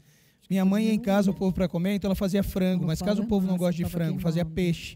Mas vai que ninguém haja peixe e frango simples, fazia carne. Eu falo, mãe, tem 3 pessoas vindo almoçar, tá ligado? Então é uma tradição, né? Exagero. Vamos picar só. Pegar só as folhinhas. Só para a gente botar um pouquinho no molho. E aí, Guga, já está montando? Já está finalizando, Guga? Eu vou colocar na frigideira limpa, você leva para finalizar no forno, tá? Está concentrado, gente. Guga. Olha lá, concentração. Está bom. Pode ser que até aquela frigideira menorzinha. Deu. Não, vou levar para finalizar no forno mesmo. Vou colocar aqui e você leva para o forno. Não. Bom, enquanto eles finalizam ali, eu queria... Essa pergunta quem fez foi uma jornalista, que é a Liane, que está aqui. Ela é jornalista. Os jornalistas também são fundamentais. Você viu que eu falei, tem que juntar todas as pontas. Né? Eu acho que, assim, por exemplo, nos festivais, eu já estou contando que os jornalistas vão ser convidados para vir nesse festival para divulgar. Né? Então, isso é muito importante. Revistas gastronômicas, a gente sabe que existe aí uma série, não só mídia social e não só blogs. Aquele azeitezinho que a gente tinha separado. Livros, tudo isso, né? Chamar alguém para fazer um livro sobre a Serra da Mantiqueira, isso já seria lindo. Chefes têm para fazer as receitas. Fica de olho nele um pouquinho. Tem o Senac para dar o apoio. 180 graus então, e acho que esse aí é um passo que é o registro, igual os cogumelos. Eles começaram antes fazendo o registro. Agora eles vão desenvolver isso para crescer. Ela é da Vida Simples e do site Viver na Mantiqueira. Ele vai dar uma grudada. Sobre isso... Pega as folhinhas de salsão, só põe embaixo aqui para ele não grudar. Nós temos um trabalho muito interessante aqui. Aliás, antes de falar disso, queria convidá-los, não sei se todo mundo está sabendo, na próxima quarta-feira, dia 20 de junho, neste mesmo campus, a partir da 1h30 da tarde, nós teremos um evento único, pela primeira vez nós estamos realizando, chamado Circuito Regional da Cerveja Artesanal. Será que eu ponho um pouquinho de Nós pinhão aqui? convidamos, estaremos trazendo várias marcas do sul de Minas Gerais, Serra da Mantiqueira Paulista e Vale do Paraíba. Tá? Eles vão estar com estandes montados lá fora e vai ter degustação e venda de produtos. Gostaria que todos vocês... Gostaria de convidá-los, mas lembrando que é preciso entrar no site e fazer a inscrição. Tá? É na quarta-feira que vem, dia 20 de junho, às 13h30. Tá? Começa o evento. Vai ser um evento formato parecido, vai ter mesa redonda, vai ter braçagem dos alunos, vai ter rodada de negócios, vão estar várias cervejarias expondo aqui para que vocês conheçam. Também vão estar diversos fornecedores de insumos para microcervejarias que nós convidamos. Vai ser um evento bem legal. Nós gostaríamos de todos aqui. Gostaria de contar também, enquanto eles finalizam, de um evento que a gente tem. Nós temos em cada ano, na finalização, uma coisa chamada projeto integrador, que nem sempre o aluno gosta, somente quando está fazendo, porque ele é trabalhoso, mas que depois que o aluno termina a faculdade, ele percebe o quanto aquilo foi valioso. E um dos que a gente mais gosta, que a gente mais valoriza, e que geralmente é apresentado neste festival do Campo à Mesa, é o do segundo semestre. É o projeto integrador do segundo semestre, que é sobre saudabilidade e sustentabilidade. E nesse projeto integrador, cada grupo de alunos, ele escolhe um ingrediente, e a partir da escolha desse ingrediente, ele demonstra, né, através da construção de um menu, com entrada, prato principal e sobremesa, as potencialidades daquele ingrediente. Via de regra, são ingredientes regionais, e o intuito disso é estar valorizando essas características.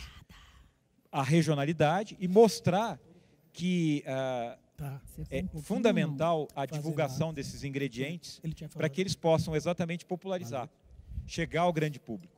Porque vocês viram aqui nessas conversas que a gente está tendo, que um dos grandes problemas é a falta de conhecimento. A gente tem, como eu disse, 200 espécies de mandioca. A gente não comeu aqui mais de 2 ou 3. Por quê? Porque elas não estão à disposição. E cada uma delas tem um sabor único, isso para a gastronomia é fundamental, e um saber único. E uma textura, sabe? Cada uma frita melhor que a outra. Que é uma coisa, professor, que eu acho que é muito importante, é a gente ter pesquisa dentro da sua cozinha. Pesquisa não quer dizer você virar o professor Pardal ou ter tubo de ensaio, não. Eu estou falando fritar tipos diferentes de mandioca para saber qual delas fica mais sequinha, frita em menos tempo, gasta menos óleo. Esse tipo de pesquisa, sabe?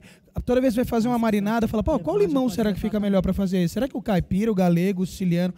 São pequenas perguntas, caras, que mudam a rotina do seu restaurante. É como o seu lucro está no lixo. Tudo que a gente joga fora em restaurante é onde poderia estar no seu bolso. Então, a partir do momento que a gente tem, como ele está falando, 200 tipos de mandioca, e a gente desperdiça na natureza uma quantidade absurda, porque o supermercado só vai vender o que você pedir. Se você não fizer... por favor, eu quero isso, eu quero isso, eu quero isso. O cara vai ter 2 tipos de batata, 1 tipo de mandioca, 1 tipo de batata doce e um abraço. É isso. Que geralmente são o quê? Eu compreendo também o lado do agricultor, principalmente quando ele não tem esse incentivo, quando ele não consegue estabelecer esse tipo de parceria, e ele tem que vender aquilo que é menos sujeito à praga, mais comum, né, para ter uma rentabilidade maior. Sim. Então nós vamos na feira e encontramos uma gama de produtos muito reduzidas. 2 tipos de batata, 2 tipos de banana, 2 tipos de cenoura, 1 tipo de mandioca e por aí vai. Essas são as nossas feiras livres. Relaxa. E quando nós recebemos nossos alunos, o conhecimento que os nossos alunos têm do que existe em termos de espécies alimentares é esse, que é um conhecimento bastante reduzido sobre o que existe. O problema maior é que estas coisas não aproveitadas, elas não só se perdem, elas se extinguem. Exatamente. Elas desaparecem. A memória sobre elas se perde. Sabe então, a extinção não é apenas algo que ocorre no reino animal, também no vegetal e também entre alimentos. Sabe uma coisa que, completando isso que você falou, professor, que está em muito risco hoje? Jaca. Sabe por quê? Porque, primeiro, quem come jaca aqui? Eu adoro jaca. Mas não se vende. Por quê? Porque nos dias modernos, por exemplo, quem mora na cidade como São Paulo, o cara não compra porque é grande jaca. É difícil carregar, cheira, fede, sabe? Já, eu acho cheiroso, né? Mas assim, ela tem um cheiro forte que realmente toma conta. Gostei, cheiro forte. Cheiro forte. O que fede é durian, que é da família da jaca, que, meu Deus, parece que mataram, não sei, 10 quilos de urubu e colocaram dentro de uma fruta. Mas assim, e outra coisa é que estão derrubando muito, porque a madeira da jaqueira é fantástica para fazer móveis, tampo de mesa e tal. Então, são pequenas coisas que estão sumindo e que, às vezes... Quer ver outra coisa? Nós temos um dos maiores litorais do mundo. E todos os restaurantes japoneses do Brasil importam alga.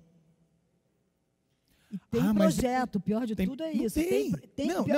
Tem projeto, mas assim... Que não vai adiante. Não vai adiante. Aí o cara fala, não, mas é porque, sei lá, né, vai que vem do mar da gente aqui e é sujo. Diga, irmão, tá ligado Fukushima, não?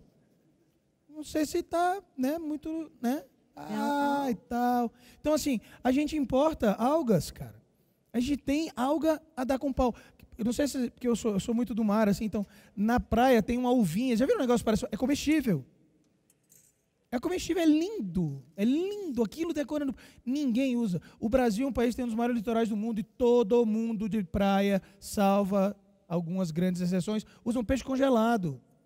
Agora, a culpa é de quem? É do governo? A culpa é dos Estados Unidos? A culpa é do FMI? Não, a culpa é do cara que não acorda cedo e vai comprar peixe. Então, assim, muito da cozinha que está sendo feita de qualidade no Brasil, como, por exemplo, falar do Jonatas Moreira, lá de Alagoas, que é um grande amigo, é do carinho e do amor que o cozinheiro tem, que vocês têm que ter, sabe? De, se dedicar ao produto, acordar cedo, ir ao encontro do produtor, que é o que vocês estão fazendo junto com os meninos, é espetacular. Vocês irem, pegar o carro e ir atrás do produtor, porque, como você estava falando antes, professor... Esse é o grande marketing. Esse é o grande marketing. É a coisa de você divulgar. Ele está falando, eu sou da região aqui, vivo a região toda, e não achava que tinham tantos produtores fazendo tanta coisa incrível. Imagina se todos os alunos, no final de semana, quando não estiverem fazendo nada, também forem fazer isso. E todo mundo for a essa caça do Brasil. Olha que bonitinho o cachorro. Todo mundo for a caça do que é o Brasil, do que é, sabe, ajudar esses produtores a divulgarem seus produtos. É isso aí que a gente tem que fazer. Guga, para você ter uma ideia, a gente não tem esse mapeamento no Brasil das nossas perdas em termos de espécies vegetais alimentícias. Mas nos Estados Unidos, por exemplo, eles têm um livro chamado Colheita Fatal. Colheita Fatal. Né? Não foi traduzido para o português ainda. Neste livro, para vocês terem uma ideia, o autor vai listando as espécies e fazendo uma comparação entre o século XIX e o século XXI. Né? Para vocês terem uma ideia, nos Estados Unidos, a perda em termos de diversidade, de biodiversidade, de algumas espécies, como de maçãs, passa dos 90%. Ou seja, se perdeu mais de 90% das espécies de maçãs conhecidas. E a maçã é um exemplo. Isso acontece com praticamente todas as espécies conhecidas. Se perdeu por quê? Porque as pessoas se concentraram principalmente naquelas que eram mais produtivas e mais rentáveis. Como não havia o aporte gastronômico, ou seja, maçã é maçã, não havia um aporte gastronômico para demonstrar que cada maçã tem um sabor diferenciado, cada maçã tem uma utilização diferenciada, cada maçã tem uma harmonização diferenciada, a maçã era apenas uma maçã, era apenas uma commodity. E aí, quem sobreviveu? As mais rentáveis. Todas as outras se perderam. Por isso, assim, é tão de fundamental importância, e eu falo muito, eu não sou um chefe de cozinha, mas eu há 20 anos venho, como eu disse, essa daqui foi uma das primeiras faculdades de gastronomia. Há 20 anos eu venho falando na orelha dos chefes de cozinha. Né? A importância que vocês têm de divulgar, de defender a biodiversidade. Né? Por quê? Porque apenas mostrando estes diferentes saberes e sabores, a gente vai impedir que isso se perca. Apenas mostrando que aquele ingrediente tem um sabor único, é que eu vou impedir que ele seja tratado como uma simples commodity. Eu vou conseguir fazer com que aquele não seja apenas aquele milho, mas seja um milho do produtor tal, que tem uma característica diferenciada, com nome e sobrenome, que tem uma característica diferenciada, que deve ser valorizado.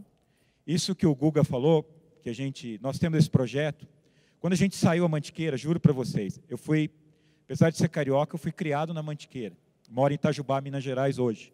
Como é que você é professor daqui, mora em Itajubá? Vou e volto por estrada de terra. Vou encontrando o produtor, conversando, etc. Tal. Era para eu saber muito sobre a Mantiqueira. Quando nós começamos esse trabalho, a gente achava que sabia. Foi uma cruel descoberta. A cruel descoberta foi quanto eu era ignorante, quanto eu não sabia, quanto eu não conhecia. E que maravilhoso que vocês fizeram essa descoberta, maravilhoso, né? Que isso, incrível, né? Cara. É a frase de Sócrates, né? Só sei que nada sei. Exatamente. Eu deveria ter sido mais socrático antes de começar, mas descobri. Né? Deu tempo de descobrir. Nós descobrimos em Paraisópolis, Minas Gerais. Quando a gente começou, até eles falaram, o Vitor Pompeu, o Vitor Rabelo, que compõem comigo essa equipe, eles falaram, café. Eu falei, café não. Café é Carmo de Minas, aquela região. Tá? Aqui na Mantiqueira, um ou outro produtor, mais cultivo mais reduzido, etc.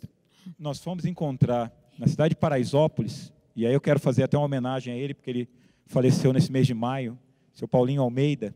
Nós fomos encontrar essa figura, Paulinho Almeida, produzindo café orgânico. Nem na cidade dele ele era conhecido. Ele era conhecido como cidadão, porque ele viveu a vida inteira em Paraisópolis. Mas até na cidade dele, ele era pouco conhecido. O café dele era todo vendido para o exterior. E a gente foi encontrar esse cara, que produzindo um café orgânico, tirou a maior nota que um café até hoje obteve no mundo, num concurso internacional. Onde é Paraisópolis? Até hoje, ninguém obteve a nota que ele tirou, 97,63. E esse cara, O café dele só é vendido fora e na cidade dele. É vendido em Paraisópolis, uma lojinha que ele tem, que ele tinha, que só aceitava dinheiro. Não dava nem para você comprar com cartão ou outra coisa. Era uma lojinha mesmo, pequenininha, na praça da cidade, uma lojinha antiga, com aparência de empório. E o café só era vendido lá. Este café, que sendo orgânico, tirou a maior nota que um café já obteve no mundo. Num concurso onde até então um café orgânico nunca tinha sido selecionado, sequer para as etapas finais. É uma loucura, né? Um cara completamente desconhecido.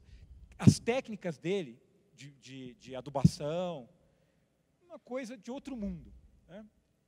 E completamente desconhecido, inclusive na cidade dele.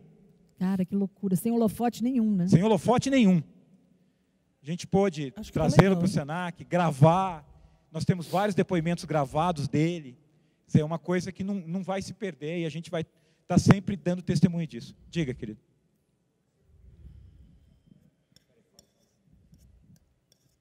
Meu prato já está gelado. Vocês mapearam esses produtores, a gente pode ter acesso a essa pesquisa, como que está isso? Ficou lindo, inclusive. Olha, boa pergunta sua. A nossa surpresa foi tanta, não dá para mapear a Mantiqueira inteira, né? Seria um trabalho assim que estaria fora do nosso escopo, porque a gente faz isso nas nossas horas vagas, inclusive.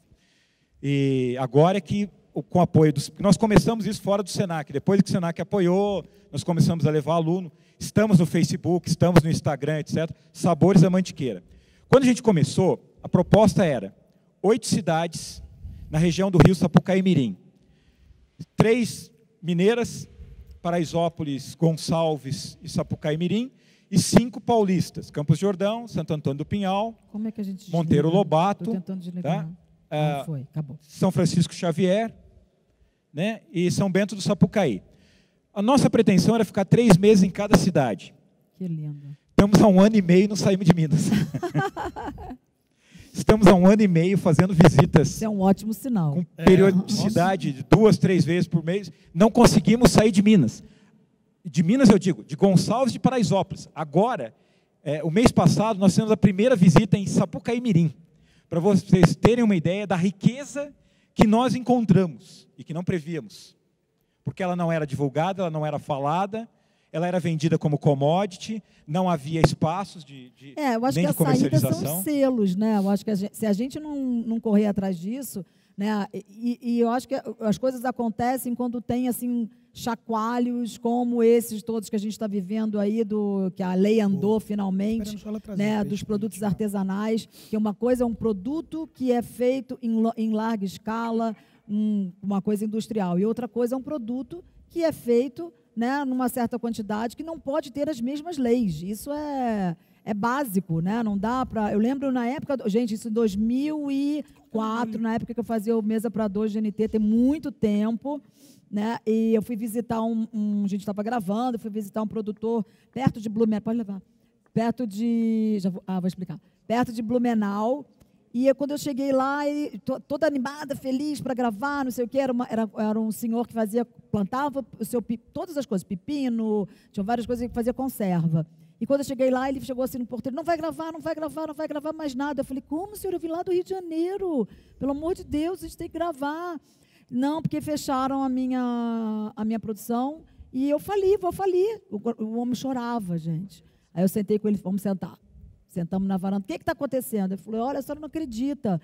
Trabalho aqui eu, minha mulher e minha filha. Né? A gente tem a nossa casinha um pouquinho mais para cima e aqui é a nossa produção. Né? E só nós que trabalhamos aqui, nós 3, e vivemos disso aqui é o nosso sustento.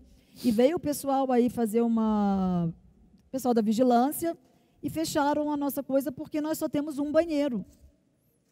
E eu vou falar uma coisa meio grosseira, porque foi exatamente o jeito que ele falou, que não é nada grosseiro, porque é real. Ele falou assim, e aqui nessa latrina, eu lembro direitinho, ele falando, quem faz pipi sou eu, minha mulher e minha filha. Lá na minha casa só temos uma latrina também. E aí eu parei aqui, me deu uma vontade de chorar, que eu falei, as pessoas não estão entendendo nada. Quando eu comi o pepino dele, o pepino em conserva, era um espetáculo.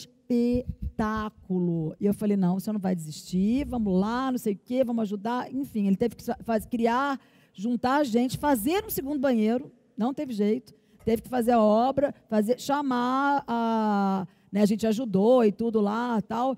Então, quer dizer, não dá, são coisas que eu sei que o Brasil é continental, tamanho grande e tal, mas tem gente que está fazendo um trabalho tão sério. Vamos olhar, não é um banheiro, gente. O cara fazia todo o processo incrível, né? Então, é difícil você dar esse passo, você, né, virar, mas a gente tem que se unir, tem que juntar, que só assim que a gente vai realmente botar o holofote nas pessoas certas. Se a gente for falar de café, quanto café verde foi vendido para a Europa, para a Itália ganhar louros, né, e fazer as grandes empresas italianas com o nosso café. Graças a Deus vencemos essa etapa e hoje nós temos cafés incríveis, né, com chocolate suíço. Chocolate. Acha um pé de cacau na Suíça e me liga. Eu sempre falo isso. Super autêntico, né, o produto, original. Pelo amor de Deus. Que bonitinho. Tem uma espátula para a gente tirar ele aqui? Fala do prato agora? Então vamos lá. Vamos lá. Então a gente pegou aqui, eu e Isaías, a 4 mãos, aqui uma conexão Lumiar, Rio de Janeiro. Né? A gente fez o seguinte, a gente pegou... Cadê a Karina? Você pode me dar o microfone? A Karina não quer falar, mas ela vai falar. Ela visitou esse produtor, né, de Gonçalves. Então fala o que você viu lá, que é bacana a gente saber. Fala, se gaguejar não tem o menor problema. É assim que começa, é assim, vai. Mais um, só para pegar os dois lados. Foi bem bacana, porque a gente chegou lá e a gente viu desde o começo, desde a produção. Eles pegam todo o milho, ele tira, deixa num recipiente de água, e daí a gente pega esse começo que deixa lá, ficando alguns dias, para cozinheiro, né? Umas 2 semanas. E daí tem todo o processo, que depois vai virar a farinha, daí eles voltam, passam na máquina, e foi bem interessante.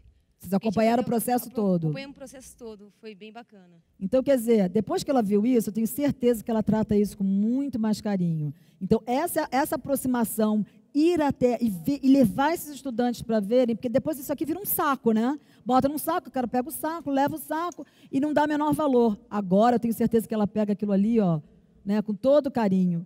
Né? Você estava junto? E para finalizar, essa porqueta maravilhosa lá do Rodrigo, que ela fatiou e a gente colocou, só deixou assim, tipo, né, dar uma crocânciazinha na própria gordura, não botamos nem nada, na própria gordura ele foi ali ficando crocante, botamos em cima do papel absorvente e pronto. Então, eu fiz uma truta, que também é um ingrediente típico da região. Aí a gente pegou o queijo Boursin, triturou ele com o pinhão, um pouquinho de alho e um pouquinho do próprio óleo do Boursin. Aí ele ficou tipo uma pasta ele separou o óleo do queijo, a gente recheou o peixe, que a gente deixou esse peixe marinando na cerveja, essa aqui, também a cerveja da região aqui, Citrus Pale Ale, que é uma cerveja que tem maracujá e laranja. Aproveitamos a cerveja, a gente fez uma redução até virar uma glace, a gente colocou um pouquinho do óleo do Boursin também nessa redução, alho, salsinha, e colocamos as physalis cortadinhas, servindo com uma salada de banana prata, né, que é a banana da região, né? É a prata. É a prata. Uma saladinha de brotos com o molhinho do limão caipira também, salada e banana prata. Então, uma coisa que lembra muito a minha região, peixe com banana, uma das coisas que a gente mais tem em Maceió, só que com truta, queijo, uma coisa meio mar e montanha. Fiquei feliz, eu comeria ele hoje. Ô, Guga, vamos lá ver os produtores? Vamos ver os produtores, inclusive, ó, quem quiser trocar uma ideia, falar com a gente sobre qualquer assunto que seja e tal, lá nos produtores, vamos todos juntos lá, a gente tira foto, fala com eles e tal. Isso. E é isso aí. Obrigado, espero que vocês tenham gostado, a gente adorou. Bom, gente, eu declaro então encerrado o nosso bate-papo, espero que tenha sido proveitoso para todos e convido a todos para a feirinha de produtores, os nossos chefes aqui estarão lá também tirando foto, conversando com vocês, tá? Obrigado. Valeu!